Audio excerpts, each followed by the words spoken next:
So today we're going to be reading a book called Goofballs, The Crazy Case of Missing Thunder by Tony Abbott and illustrated by Colleen Madden. Looking at the cover, what do y'all think it could be about? They're doing something bad. Doing something bad? Going to the enemy's house and taking their house. Okay, well let's start reading and find out.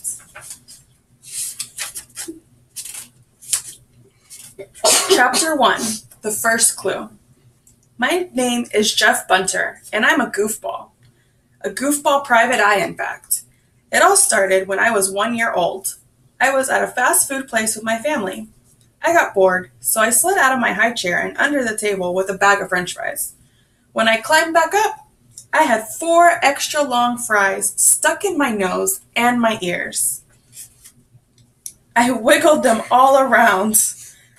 "What a goofball," my dad said. Then he frowned. "Oh no, I think I lost my wallet." That's when I handed him his wallet. It's a silly picture of him with all the fries in his nose and his ears. I had discovered it on the floor under the table. "A goofball private eye," my mom said. The name stuck. Luckily, the fries didn't. I ate them. A few years later, we moved to Badger Point, where I met Brian Rooney. The first time I ever saw Brian, he ran over to my house in his underwear. "Hi, I'm Brian," he said. "I'm Jeff," I said. "Where are your pants?" "They blew off our clothesline," Brian said. "I trapped them with these." He held up a pair of spaceman binoculars made out of 2 toilet paper rolls and a metal coat hanger and some Band-Aids. That's a silly little contraption he made there. "You trapped your pants?" I said. "To your house," he said. Then he grabbed his pants from my bushes and put them on. His head. "What a goofball," I said. Brian laughed and ran around my yard, waving his pant legs. My dog Sparky chased after him, barking and barking. Then Brian chased Sparky and barked even louder. Then Sparky slobbered on Brian's face. Then Brian yelled, "I'm going to puke!" Then he became my best friend. In first grade, we met Mara Lubin and Kelly Smits. They were firing squirt cheese into each other's faces. "Hi, cheese cheeks," I said. Brian laughed. "Cheddar cheese cheeks." "No, just cheese," said Kelly, who had super curly blonde hair. "Watch this," said Mara, who wore big green glasses and was as skinny as a stick. They opened a cracker box and stuck little round crackers on each other's faces where the cheese was. "Gross," said Brian. "I like it." "There's a snack thief in our class," Kelly told us. "Some of my cheddar crackers are missing, and Mara's carrot sticks are gone." "So we're going in disguise to catch him," said Mara. Brian and I exchanged glances. "Goofballs," I said. So what do you think? What kind of friends do you think they like just by hearing these first few pages? Goofballs. They like goofballs? Talk to each other about it. What do y'all think? Yeah, goofballs. Yeah. They said goofballs 3 times since we've read it. I'm talking to her. Since we've read it, and they probably mean that they think they're all goofballs, and they're doing funny stuff. Okay, good. "Major goofballs," Brian said. "Want to team up?" Mara nodded, and Kelly offered him a cracker off her face. "Come on," they said. We tracked a tiny trail of crumbs to the classroom closet. We jerked open the closet door and discovered the culprit, orange-handed. "Joey Myers," said Kelly, "with my cheddar crackers?" "And my carrot sticks," Mara said. Then we saw the reason why. In Joey's lap sat Herbie, the classroom hamster, munching away. "He was hungry," said Joey, who suddenly crunched down on a carrot stick. "I guess I'm hungry too." "Cough up the evidence," Kelly said. Joey opened his mouth, and a half-eaten carrot stick fell out. Taking a small plastic bag from his pocket, Brian zipped up the evidence. Case closed, I said. Since then, the four of us have been inseparable, hanging out, doing stuff, and most of all, being goofballs. Goofball private eyes. Do you remember the famous riddle of the exploding rat balloon? Or mystery of the six-fingered ghost? Or the episode of the flying first grader? We solved all of those. Maybe I'll write about them someday. We had just solved the unbelievable affair of the totally incredible pizza disaster. It had been our biggest case yet, and it was tougher than an overdone crust. Hot pizza had been showing up mysteriously all over town. On the front steps at school, floating in the pond near the park. Even folded up in the mayor's mailbox. It went on for weeks. Pizza Palace was losing customers. Nobody got pizzas they ordered. The restaurant was about to close down. But then, the four of us solved the mystery. Goofballs forever! The pizza lovers in Badger Point had yelled. Everyone called us heroes. Luigi, the pizza maker, had put a photo of us on the wall of his restaurant. He even named a pizza after us.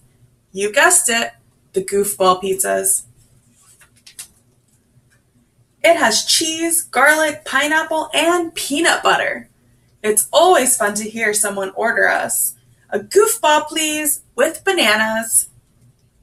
As soon as one case ends, we start looking for the next one. Like now. Whoosh, whoosh.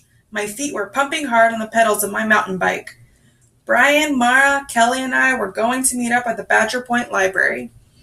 Our cases usually finish up in the children's room at the library. That's because we often check out books to help us solve our mysteries. When the cases are solved, we meet to return our books. It was a warm spring day, just before noon. Things were drying out after a big thunderstorm that morning. Right. Thunder. That was the first clue. Only I didn't know it at the time. None of us did. So what do you think their next case is going to be just by hearing that last little suspenseful sentences? Talk to each other.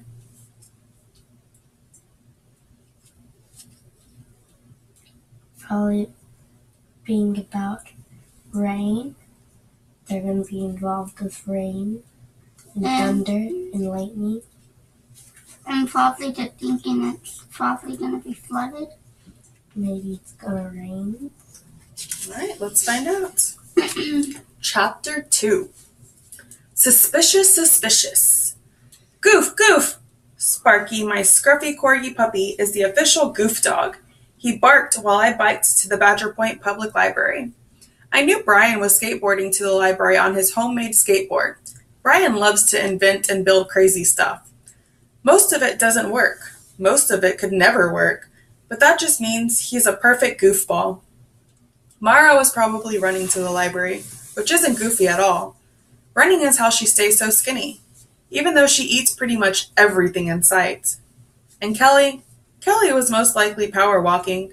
She looks kind of nutty with her arms flying all around like an out-of-control windmill. Not to mention, dangerous. But she is never late anywhere. We're almost there, pal, I told Sparky as we rolled into the center of town. Badger Point is small, but we have everything we need all mushed together. Across from the library is a movie theater. Next to that is a pizza palace, where they name food after us. On the corner next to that is a flower shop, and up the street from that is a library again. Urch! I screeched to a stop and parked my bike. Sparky lay down next to it. He is good at guarding my stuff. I gave him a few pats, then went inside. I was early, and none of the goofballs were there yet, so I went to the children's desk. The librarian's name was Mrs. Bookman, which I thought was funny because she's neither a book nor a man. Her strawberry blonde hair was piled up like a bunch of pink frosting. Frosting. That made me hungry. So did the pizza books I put on Miss Bookman's desk. There was crust or no crust, that is the question. Another was called Hey Dough. The one I liked best was called Saucy Sausage Sauce. Try saying that 5 times fast. These books make me hungry, Mrs. B said. Me too, I said. But we'd better not eat them. We'd better not eat them. We'll have to charge ourselves a fine. Mrs. Bookman laughed. Goofball! You could expect to see just about anything in the children's room. Story time, reader's theater, dress up as your favorite character day. But one thing you wouldn't expect to see was a big bag of dirt. What's the dirt? What's with the dirt? I asked. I always ask questions. A private eye has to ask a lot of questions. It's how we find out stuff. I wonder what the dirt is for. Why would there be dirt in the middle of the library? Maybe they're going to put a garden on the inside. Mrs. B smiled. The dirt is for the library's flower garden, she said. It made sense. Gardens need dirt. You planted sunflowers last year, I said. They grew really high. Crows were attracted to them. They were wild and noisy. Mrs. Bookman laughed. I even told them to mind their manners, but they didn't listen. This year I planted tulips, but the thunderstorm this morning washed away some of the dirt. I'll be right back. She got up from her desk and carried the bag of dirt through a door to the garden outside. I saw thin green stalks with flowers blooming at the top. A private eye has to notice everything. You never know what will turn out to be a clue. To help me remember what I see, I write things down in a little notebook I have. I call it my clue book. I wrote a few things down now. Thunderstorm this morning. Library garden. Dirt. As a detective, my job depends on being aware of every clue around me. That way, I always know what's happening. I see everything that's going on. And I'm never surprised by anything at all. Boo! Cried a voice behind my ear. I nearly jumped out of my skin. Gotcha! Brian said. You were so clueless. Clueless? That's the worst thing anyone could say to a private eye. But I was also a goofball, so it was okay. I knew it was you, I said.